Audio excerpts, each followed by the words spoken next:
You may be right. These beauties will spoil anybody. Take another look at that picture of Paul Carter. What for? Maybe your memory's improved. It's your party. Hey, you know something? This ain't a mugshot. Carter doesn't have a record. That's an enlargement of a snapshot I took while I had him under surveillance. Never saw the bum in my life. Try this one. You could show me 100 of them. I still don't know him.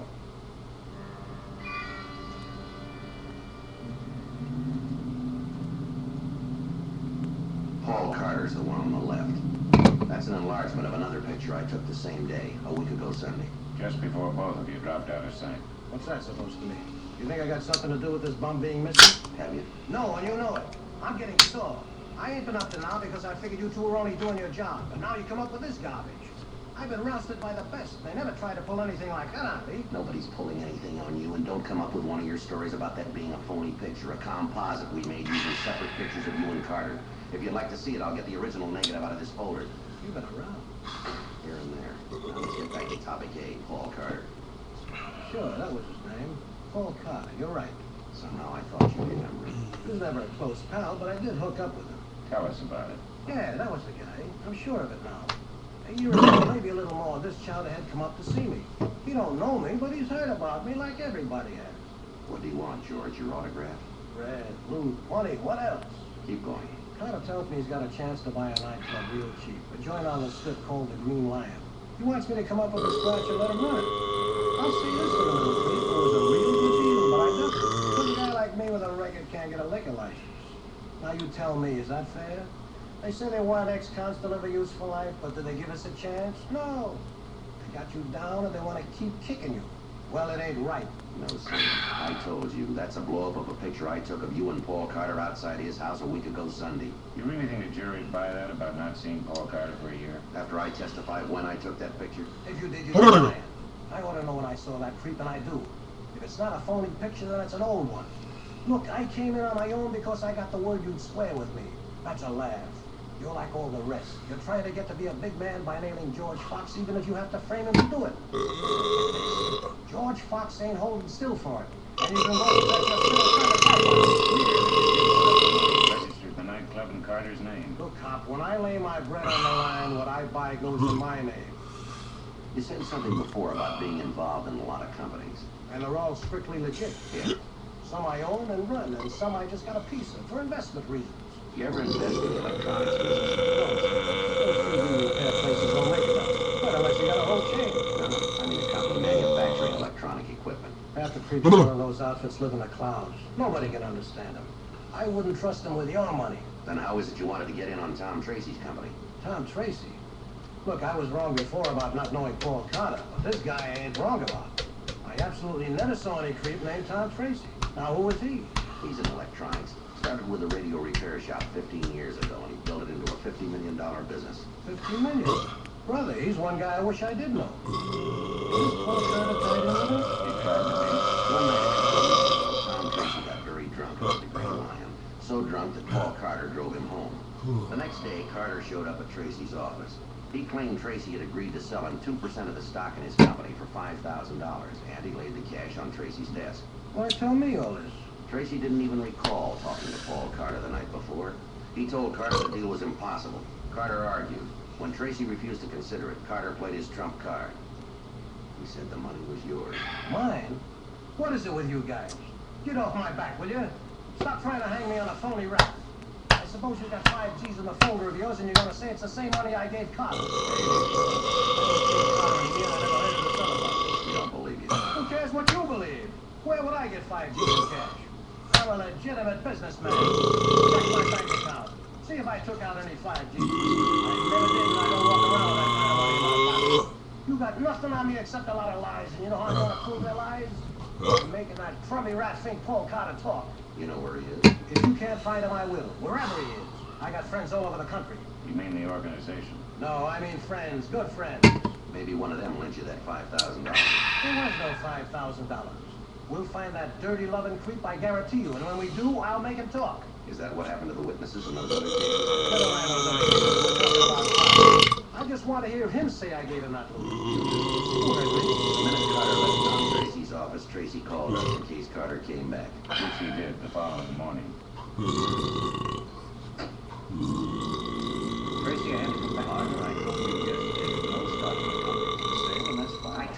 my people, but they won't.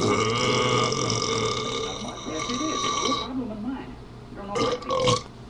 You don't go through the deal. I doubt they go that far. Tracy, hear me good.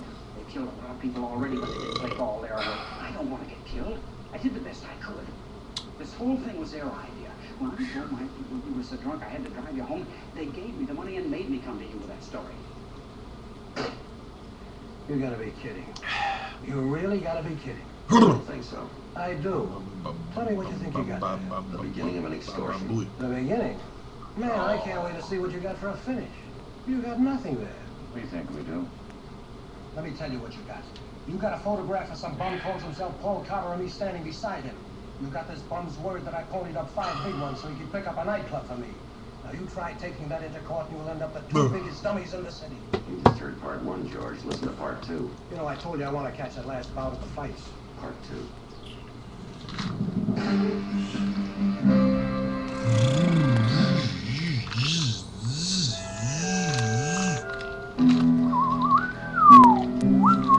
Better living. 10:05 p.m. Through chemistry. We stayed at it. We felt we'd made a point or two. We also felt that George Fox could shed some light on the whereabouts of the missing witness, Paul Carter. We were about to put our prime pieces of evidence in front of Fox. He still appeared sure of himself. We had to somehow shake that self-assurance. He was an old hand at interrogation, and he was good at it. We had to be better. It's 2 days later, Fox. Same office, same man, Paul Carter and Tracy. I sure hope they get more to say. I'm getting sleepy. The last time, Carter, the answer is no. The subject's closed as far as I'm concerned. Well, it's not closed as far as my people are concerned. It's too bad. For both of us.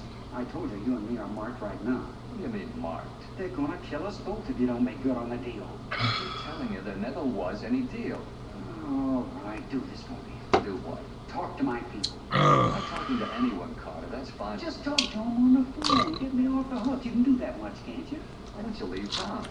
Where would I go? San Francisco, New York, any place. You've got that 5,000 I gave you. That'd be real smart, wouldn't it? And run me down and quick. You know better than to say that. You don't run away from the syndicate. They'd flatten me any place I tried to go. Now, I'm gonna call them. You gotta get my neck off the block. You gotta do that. You listen to me. I'm fascinated. You might be. As they say. Tracy won't believe me. Talk to him. Hi. Hello? Who's this? Solange. Next time you open your mouth to me, it'll be with a barrel of a 45 in it. I'll blow your rotten stinking head off. I'll put her Mr. on Rosie. your gun, you'll think you're a toy soldier, you hear me? Now you draw up the papers for that 2% and you turn them over the counter there and you do it right now. What's all that supposed to be about? You tell us you're the big man who's doing all the talking and the threatening. Me? Now you're trying to hang that jazz on me? You know this is insulting. I came in here on my own, you guys positively insulted. That wasn't you making all that loud talk. Sounds a little like me, I'll admit. But that guy, whoever he is, it ain't me. We know it isn't, so do you. Where's your proof, genius?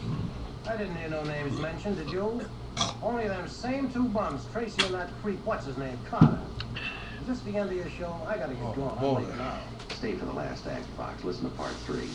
This is 4 days later. Same office, same telephone. Just one man now. Tom Tracy. Hello. Who's this? What do you mean? You heard me. This is the last call to dinner, Tracy. The funny games are over. I know you got a wife and family, and I know you don't want to see them alone in the world, so get to it. Get that 2% deal drawn up, and let's call it things to do today, understand? Who am I talking to? You're a lifesaver. Just do what you're told. I never made any deal for 2%, and I don't like being threatened. You're not being threatened, you're being promised. I want those papers, and I want them today, or you don't live past the 6 o'clock news on television. You have anything to do with Paul Carter? He's been bypassed, and so is Fox. You're dealing with me now, punk. You've got those 6 o'clock tonight, there's gonna be heads and horns. George. Who is that guy? Am I supposed to know him too? You know him. Got a picture of him you want me to look at? You know the meaning of the word extortion, Fox? It comes from a couple of Latin words. It means to twist out, taking something kill somebody by twisting or squeezing, using force or the threat of force. You went to school. Penalty is 5 to 15 years. What's all this got to do with me? That was you on the second piece of tape we played. We think the man who just burned you on that last piece was one of your boss men, Jack Rock. Jack Rock burned me? You're way off base. I heard the name Fox mentioned, but that don't prove up. That don't prove up for 8 cents. Check your city guide. There's a million Foxes. As far as that funny tape you got, anybody can make like somebody else's voice. You got 10 pounds of air, and that's all you got if you got that. Go on. I ain't a lawyer, but I know you guys can't go bugging offices and phones. That's not admissible in court. You're right, George. You ain't no lawyer. Tom Tracy gave Court us written Schmort, permission this is to put a 2012. concealed microphone and recorder in his office. Tap his phone for the purpose of gathering evidence. That makes it as legal as eating a hot dog at the ball game. Yeah, You know what this is? legal to eat a hot dog at the ball game. It comes from a machine called You pay $15 for it first. From the voice and record them on paper. So, that particular print was made from your voice on the tape that was Once upon a recorded with your time, permission when you were in here for questions. You were allowed to bring a cooler full of your own shit to the ballpark. Hot dogs, potato chips, even beer. Unique as his fingerprints. Take a look at this one, Fox. It was in a glorious time called the 1970s. That one was made from the tape we've been listening to. Then the greenheads took over, See, man. compare. First they made it illegal to bring your own snacks to the game. Then they started jacking up the prices just a little bit at a time until the next thing you knew, it was like $25 for a fucking hot dog and $62 for a beer. And they didn't even pour the whole can. They'd pour the beer into a styrofoam cup and they let it all foam up.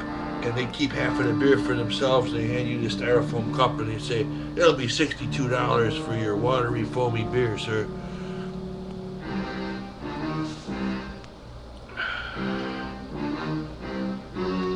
The story you have just seen is true. The names were changed to protect the innocent.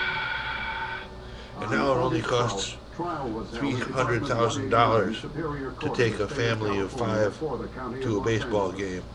In a moment, the results of that trial.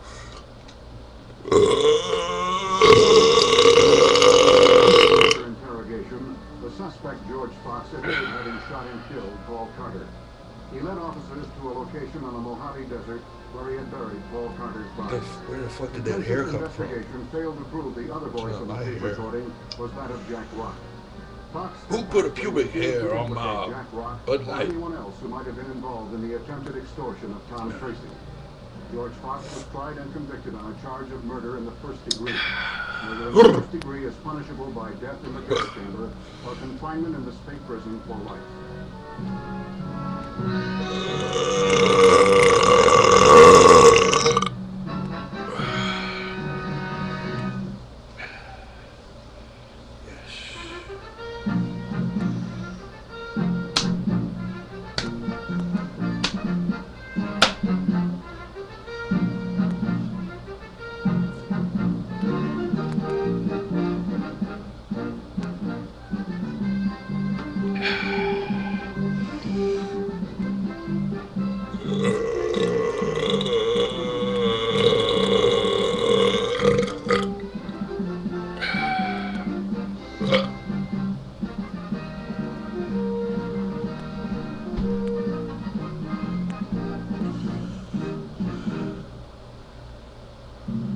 Elbow drop.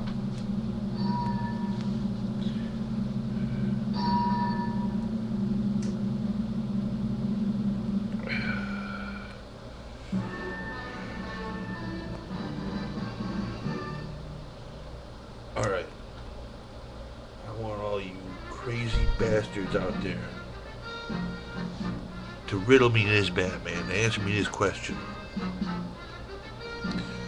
What do you consider... Hold on a second, let me mute this one. Let me turn the sound down on this fucker first. This is a serious question for whoever's watching. I want you to respond and tell me this. What do you consider the best professional wrestling move to use in an actual street fight?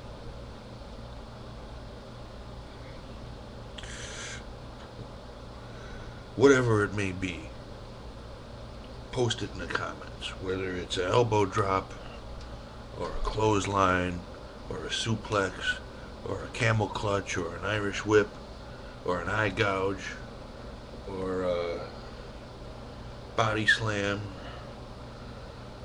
or a spine buster,